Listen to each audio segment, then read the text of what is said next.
Acompanhe o desenvolvimento de Goiânia, capital de Goiás. Para um melhor entendimento, vamos dividir a narrativa em 3 partes. Parte 1. Como surgiu a cidade? Para entender Goiânia, é preciso entender por que ela precisava existir. No início do século XX, a capital de Goiás era a cidade de Goiás, chamada de Goiás Velho. Fundada em 1727, ela carregava séculos de história, de traços coloniais, de ruelas que subiam morros e desciam córregos. Era bonita, era antiga e era um problema. Situada em uma região montanhosa, Goiás Velho enfrentava dificuldades sérias. Falta de espaço para a expansão urbana, acesso precário a estradas e ferrovias e uma infraestrutura que simplesmente não conseguia acompanhar o ritmo de um novo Brasil. A cidade estava presa na sua própria topografia, e Goiás, o estado mais ao centro do país, precisava de uma capital que olhasse para frente.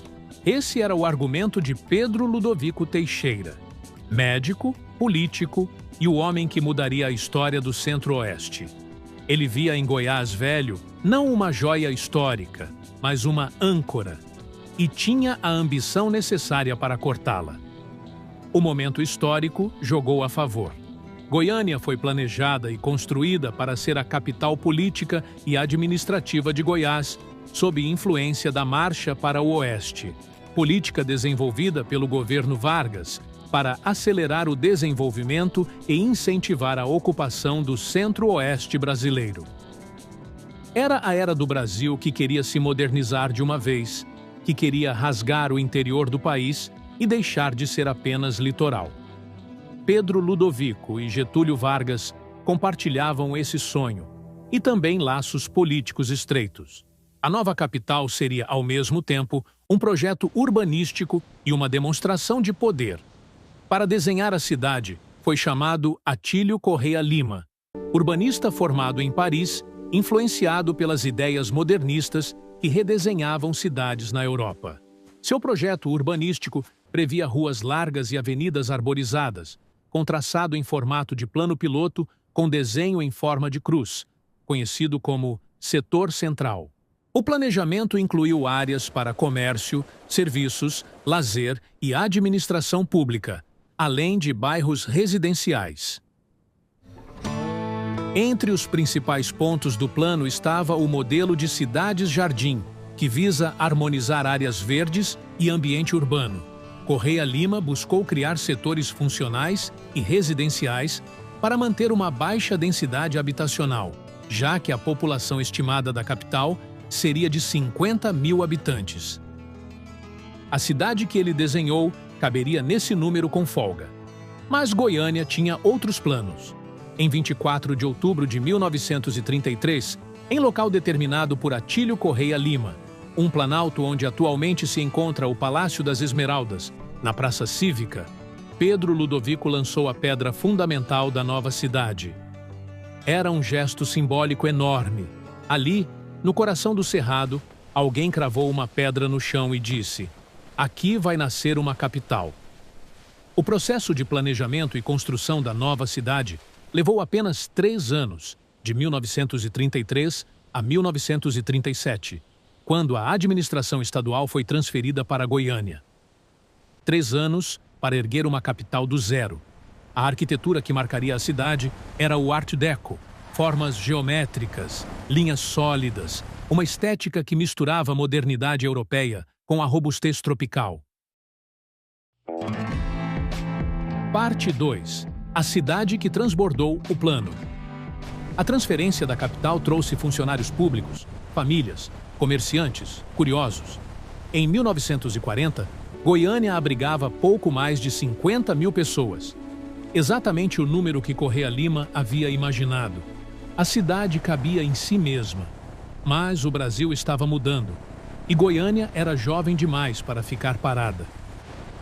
Nas décadas de 1960 e 1970, algo aconteceu que nenhum plano havia contemplado.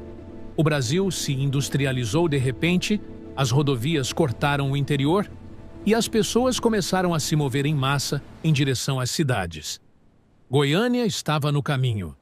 Sofreu um acelerado crescimento populacional desde a década de 1960, atingindo 1 milhão de habitantes cerca de 60 anos depois de sua fundação. A cidade, que havia sido desenhada para 50 mil pessoas, multiplicou sua população 20 vezes em menos de um século.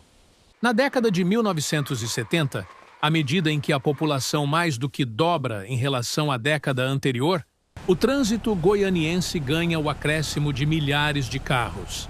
A cidade ganha 3 emissoras de televisão, 3 jornais diários e o estádio Serra Dourada, à época um dos mais modernos do país. O poder público correu atrás. Desde sua fundação, em 1933, Goiânia já passou por 5 planos diretores.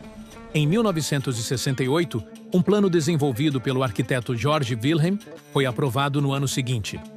Wilhelm construiu a forma de uma cidade que deveria crescer no sentido sudoeste.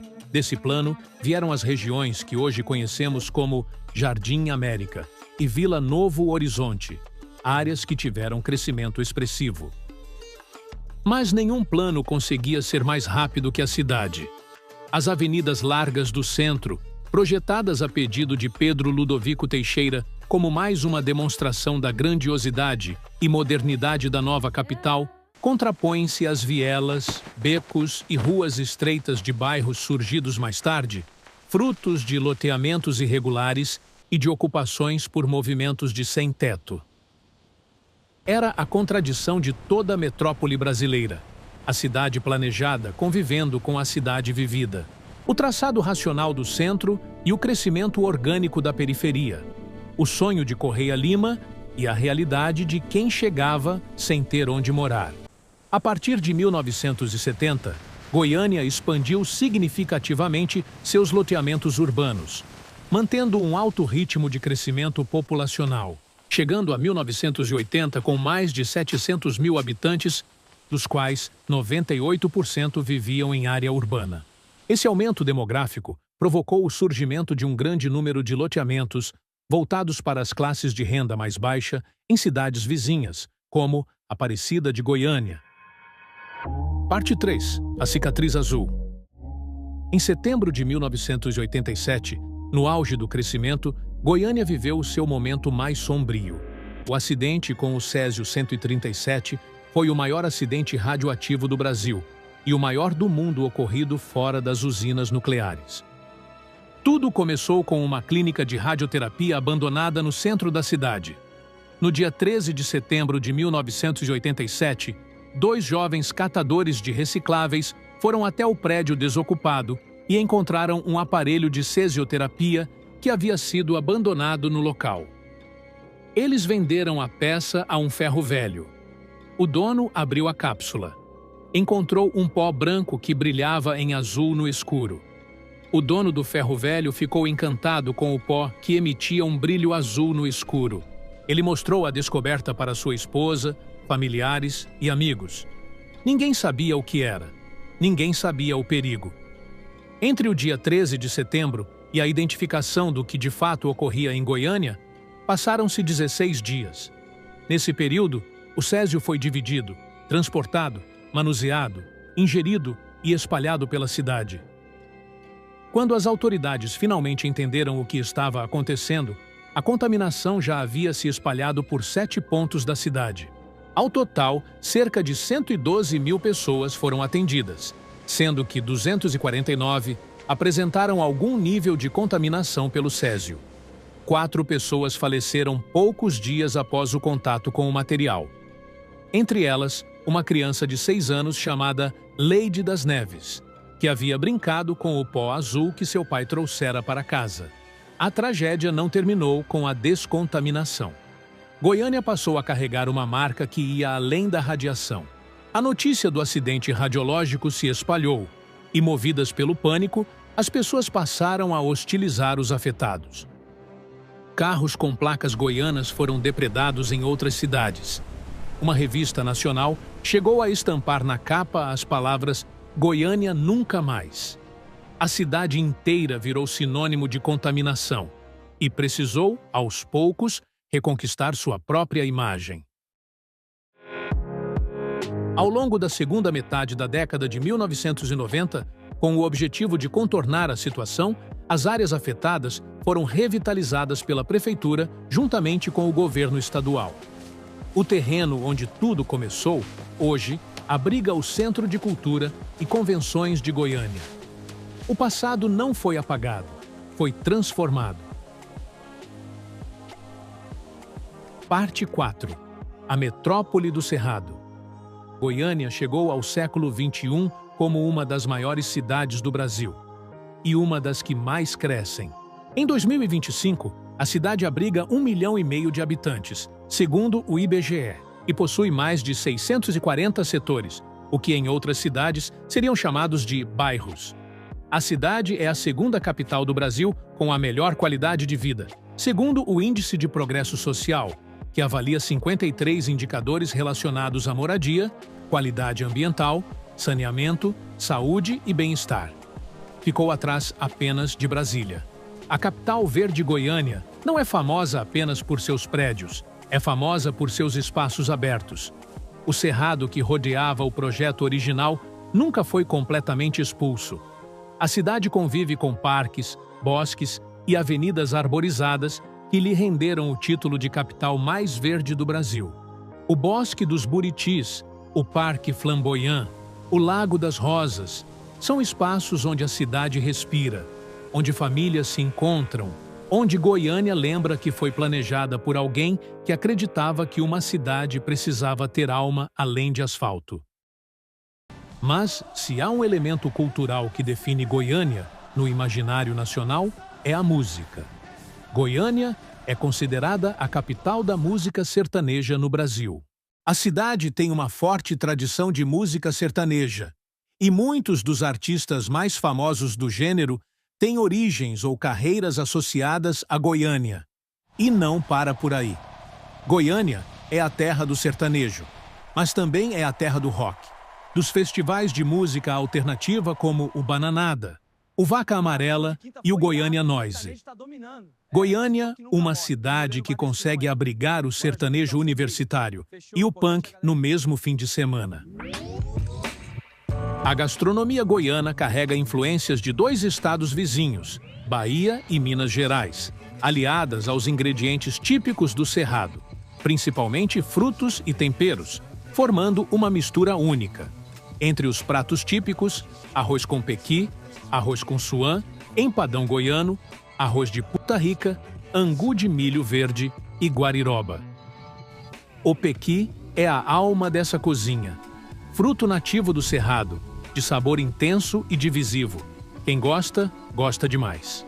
Quem não gosta, nunca esquece a experiência. Ele aparece no arroz, na galinha, na cachaça. É o símbolo de uma gastronomia que não se desculpa pelo que é. Goiânia tem pouco menos de 100 anos. Ainda é uma adolescente no relógio da história urbana. E talvez seja isso que a torne tão fascinante. Ela não carrega séculos de acúmulo. Ela foi construída com intenção de uma vez, com um plano na mão e um sonho na cabeça. E mesmo assim, a vida foi maior que o plano. A cidade que coube em 50 mil virou metrópole de 1,5 milhão. Goiânia chegou aos 90 anos como uma adolescente cheia de conflitos e dúvidas, mas ainda apaixonante. Tanto que quem em Goiânia chega dificilmente vai embora. Uma cidade que nasceu do nada, cresceu além do que qualquer arquiteto imaginou, sobreviveu ao que nenhuma cidade deveria enfrentar. E segue, avenida por avenida, setor por setor, construindo o próximo capítulo.